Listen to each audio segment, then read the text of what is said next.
Wait, hold up. Like, did you get how fast that was going? Okay, for context, here's a Bugatti Chiron doing half the speed.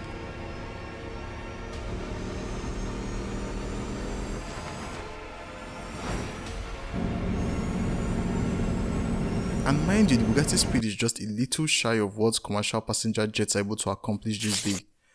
So if cars made such leap in a short while, so why don't aircraft do the same? Well, let's find out.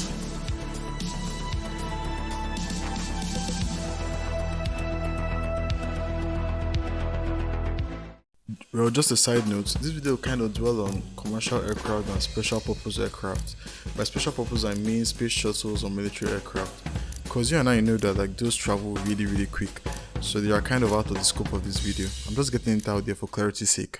So the reason why airplanes haven't gotten a lot quicker and faster is more of an economical reason than a technical reason. Okay, take for instance, air travel from New York to Denver takes 19 more minutes today than it took back in 1983. Similarly, flying from Washington DC to Miami takes 45 more minutes than what it took in 1973. One of the primary reasons behind this minor sluggishness in speed is the cost of fuel, which is the economical reason I just mentioned a second ago. Higher speeds mean higher fuel consumption, which in turn means higher operating cost, and trust me, customers wouldn't want to shell out extra cash to shave off little time from their travel time. So it's not as though airline manufacturers couldn't increase flight speed, but where there's no demand, I'm afraid there's no supply. But this doesn't mean we've not attempted to go super fast. Speed 11 miles above the surface of the Earth, on the very edge of space. It's the fruit of a unique collaboration. In 1962, Britain and France agreed to develop the fastest passenger plane, popularly known as Concorde. It took transatlantic operations to the next level with its supersonic abilities, so that's like going faster than the speed of sound. This aircraft has made transatlantic flights for more than 20 years, and it began its operation in 1976.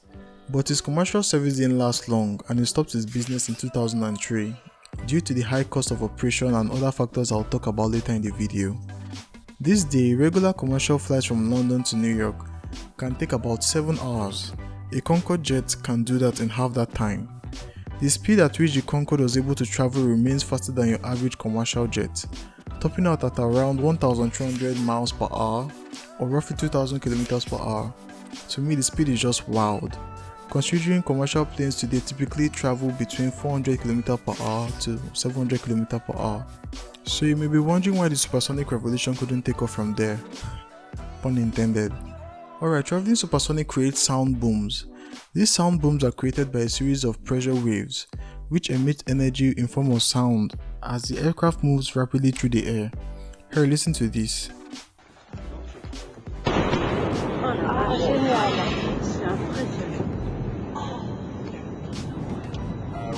Such intense speeds will shatter glass on buildings and cause noise in populated areas, whether at home or at work. So Concorde was required by the government to only fly over the seas. So that's the first problem with flying that fast, the sound booms. The second problem was the fuel cost. British Airways quotes a total fuel consumption rate of 2,500 and 600-ish liters per hour. Meanwhile, the Boeing 747 would average 4,400 liters per hour, so you can see the difference between the consumption rates. These comparisons are even worse when looking at a per passenger basis. Concorde of course only took around 100 passengers compared to the well over 400 passengers on the Boeing 747. As a result, only a few wealthy individuals could afford the Concorde at the time. Like a seat at the aircraft could cost up to $10,000. And the third problem of course was maintenance. The Concorde wasn't easy to maintain at all. It could get about 57 hours of maintenance for every hour in the air. In comparison, a commercial flight does about 10 to 15 hours of maintenance per flight hour. So all this limited its overall adoption as the norm of commercial flying. If not for military use like the fighter jets you saw at the beginning of the video, supersonic jets wouldn't be that practical on a day-to-day. But the company is looking to change their narrative and it's called Boom Supersonic. Man, check out this beauty.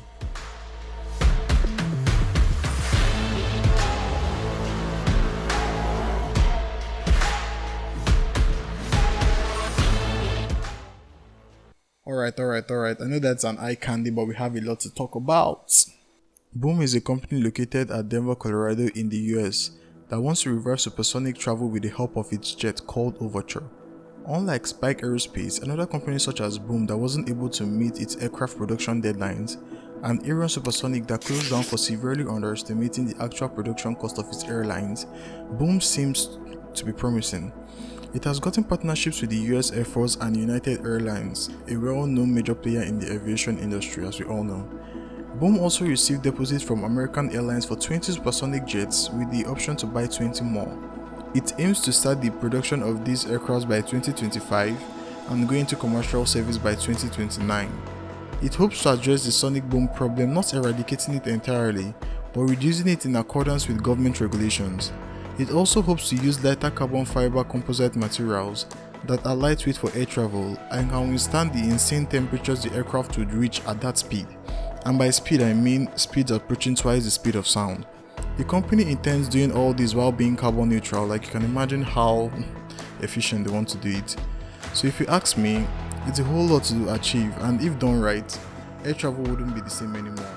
It would be a game changer because it would cut the current flight time between London and New York in half to just 3 hours 15 minutes from 7 hours as of today, and the aircraft will reduce the typical 14-hour flight between Los Angeles and Sydney to 6 hours 45 minutes. And unlike other companies that are developing supersonic travel to satisfy business individuals only, the Overture will have a carrying capacity of about 65 to 80 passengers, traveling nearly twice the speed of sound. They hope to add more capacity in the future when the tech becomes more mature.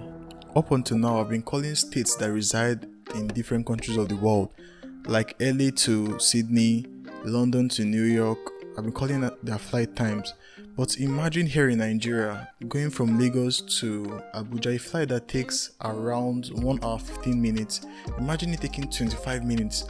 Or going from Lagos to Port Harcourt, a flight that takes maybe an hour. Imagine taking like 20 minutes. Like, it would open up like avenues for commercial businesses.